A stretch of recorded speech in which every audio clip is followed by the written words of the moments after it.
যখন প্রথম ধরেছে কলি আমার মল্লিকা বনে, যখন প্রথম ধরেছে কলি আমার মল্লিকা বনে,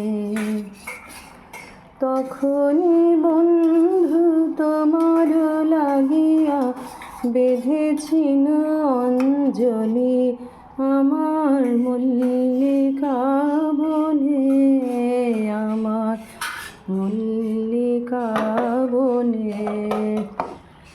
নমস্কার সাথী, এই যে দেখাচ্ছি এখন, এটা হচ্ছে একটা আর মাছের ঝালি হোক কালিয়াই হোক, পেঁয়াজ আদা রসুন টমেটো সমস্ত গ্রেট করে নিয়ে নুন হলুদ তারপরে সামান্য দুদানা মিষ্টি সব দিয়ে একটু লেবুর রস দিলেও ভাল লাগে, বা টক দই থাকলে সেটাও দেওয়া যায়, দিয়ে মেখে একদম মাছগুলো এপিটোপিট ভেজে ওই মাখা মশলাগুলো দিয়ে একটা কালিয়া, খুব চটপট হয়ে যায়, খেতে খুব ভালো হয়।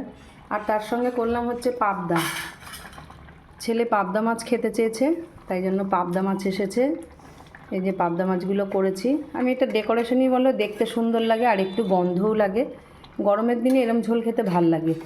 এটাও তাই, ওই সমস্ত মশলা আর দুটো মাছেই একটু কাসুন্দি দিয়েছি, পেঁয়াজ আদা রসুন ওই সমস্ত মশলা টমেটো সব গ্রেট করে দিয়ে একটু কাসুন্দি, হ্যাঁ, আর দুটো মাছে একটু ধনে গুঁড়ো দিয়েছি, নুন মিষ্টি কাঁচা লঙ্কা সব দিয়ে মেখে এটাও তাই এপিটোপিট ভেজে একবারে মশলাগুলো তারপরে দিয়ে ঝোলটা দিয়েই মাছগুলো দিয়ে দিয়েছি, ওপর থেকে একটুখানি এই যে দেখো কারি পাতা দিয়ে দিয়েছি। এটা একটা অন্য টেস্ট হয়, খেতে খুব ভালো লাগে। রান্না এরকম আমি নিজের পছন্দে ইচ্ছা মতো এদিক সেদিক ঘুরিয়ে টুরিয়ে করি। যাই হোক, প্রচুর ব্যস্ততা প্রচুর কাজ, তা সত্ত্বেও রান্না, শরীরও খুব জুতের নেই, কিন্তু রান্না করতে আমার সবসময় ভাল লাগে। আমার মনে হয় কোনো রকমে এসে যদি এইখানে একবার আমি দাঁড়াতে পারি তাহলে অনেক রান্না করে নিতে পারি।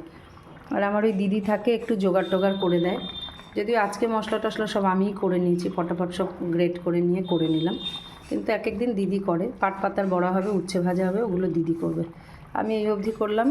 করে কাজ আছে অনেক, ছেলের পরীক্ষা তো চলছে সেই জন্য অনেক কাজ আছে, ওর পিছনেও তাল মারতে হবে।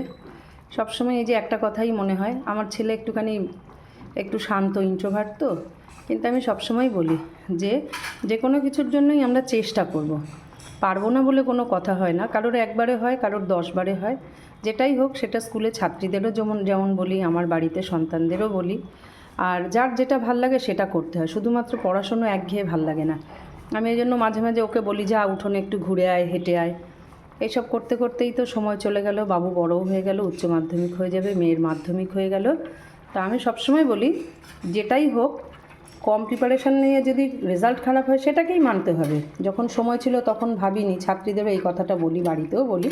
তো যাই হোক, ওরা এমনি লক্ষ্মী পড়াশুনো করে, পড়াশুনোর পাশাপাশি আরও অনেক কিছু করেছে, ক্যারাটে, ছেলে নাচ করেনি, বাকি দুজনেই গান করেছে, ড্রয়িং করেছে, যোগাসন করেছে, সুইমিং করেছে, এত কিছু করেছি।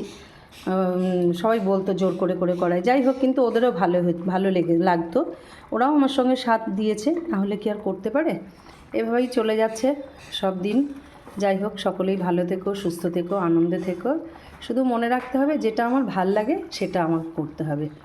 ভালো লাগার জিনিসগুলো, অনেক কাজের মধ্যেও দেখবে মানুষ ভালো লাগার জন্য সময় বার করে, যেমন আমাকে সবাই বলে এত কিছু কি করে করি, আমি কিন্তু এত কিছুর মধ্যে মানে হ্যাঁ আমার ঘুমের সময়টা খুব কম, কিন্তু আমি এত কিছুর মধ্যেই এত কিছু করে নিতে করি, তার কারণ কি আমার করার খুব ইচ্ছা থাকে। আজকেই যেমন শরীরটা খুব জুতের নেই, কিন্তু তাও হয়ে গেল এগুলো করা। যাই হোক, আবার আসবো কখনো, ভালো থেকো, টাটা।